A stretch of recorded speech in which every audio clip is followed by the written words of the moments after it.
Surah 48, Fath, Victory.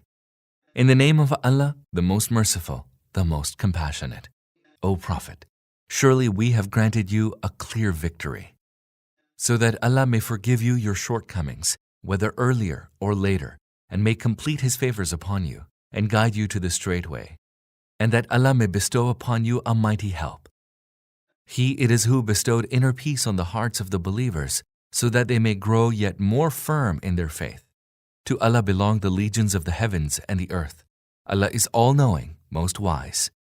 He did this to admit the believers, both men and women, to gardens beneath which rivers flow, wherein they shall abide, and to efface their evil deeds from them. That, in Allah's sight, is the supreme triumph. He also did this to chastise the hypocrites, both men and women, and those who associate others in His divinity, both men and women, and who harbor evil thoughts about Allah. They shall be afflicted with misfortune. Allah is wroth with them. He has laid His curse upon them, and has prepared for them hell. What an evil end! To Allah belong the legions of the heavens and the earth. Allah is most mighty, most wise. O Prophet, we have sent you forth as a witness, as a bearer of good news, and as a warner, so that all of you may all believe in Allah and His Messenger, and support Him, and revere Him, and celebrate Allah's glory, morning and evening. Those who swore fealty to you, O Prophet, in fact swore fealty to Allah. The hand of Allah is above their hands, so whoever breaks His covenant breaks it to his own hurt, and whoever fulfills the covenant that he made with Allah, He will bestow on him a great reward. O Prophet, the Bedouins who are left behind say to you, we were occupied with our goods and families, so ask forgiveness for us. They say with their tongues what is not in their hearts. Say to them, who can be of any avail to you against Allah if He should intend to cause you any harm or confer upon you any benefit? Allah is well aware of all that you do. But the truth is not what you say. You had imagined that the Messenger and the believers would never return to their families, and this notion was embellished in your hearts. You harbored an evil thought, and you are an immensely evil people. As for those who do not believe in Allah and His Messenger, for such unbelievers we have prepared a blazing fire. To Allah belongs the kingdom of the heavens and the earth. He forgives whom He pleases and chastises whom He pleases. He is most forgiving, most compassionate. When you press forth for the spoils, those who are left behind will say, let us accompany you. They want to change the command of Allah. Say to them in clear words, you shall not accompany us. Thus has Allah already said. They will say, nay, but you are jealous of us. The truth is that they understand little. Say to the Bedouins who were left behind, you will be called against those who possess great might and be asked to fight against them unless they surrender. If you obey the command to fight, Allah will bestow upon you a goodly reward. But if you turn away, as you turned away before, He shall inflict upon you a grievous chastisement. There is no blame on the blind, nor on the lame, nor on the sick, if they do not go forth to fight. Allah will admit those who obey Allah and His Messenger to the gardens beneath which rivers flow, and will inflict a grievous chastisement on those who turn away. Allah was much pleased with the believers when they swore fealty to you under the tree.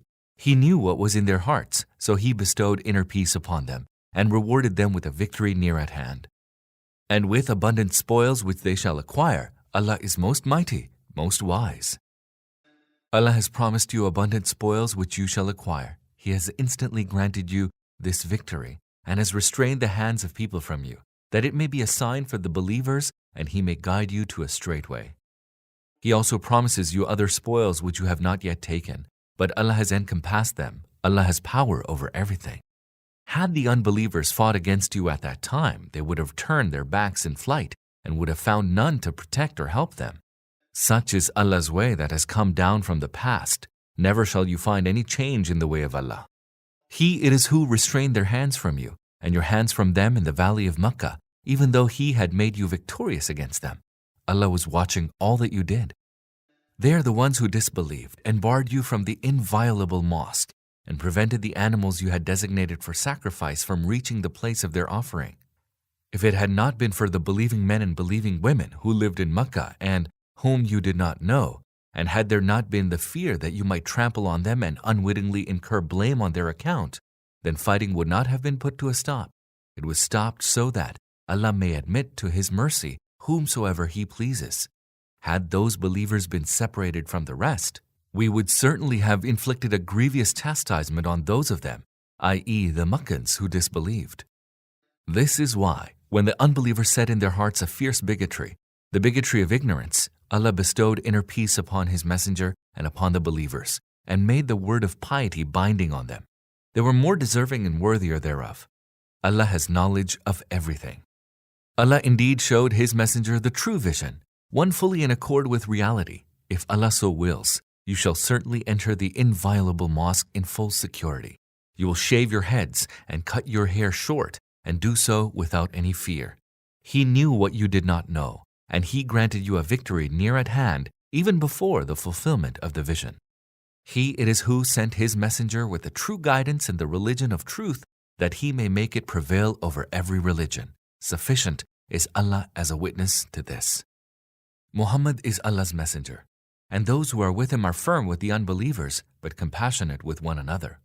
You see them occupied in bowing and prostrating, and in seeking Allah's bounty and good pleasure.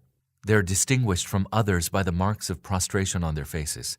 Thus are they described in the Torah, and their parable in the Gospel is that of a tilth that puts forth its shoot, then strengthens it so that it becomes stout and stands firmly on its stem. This is a sight pleasing to the sowers, and one by which the unbelievers will be enraged.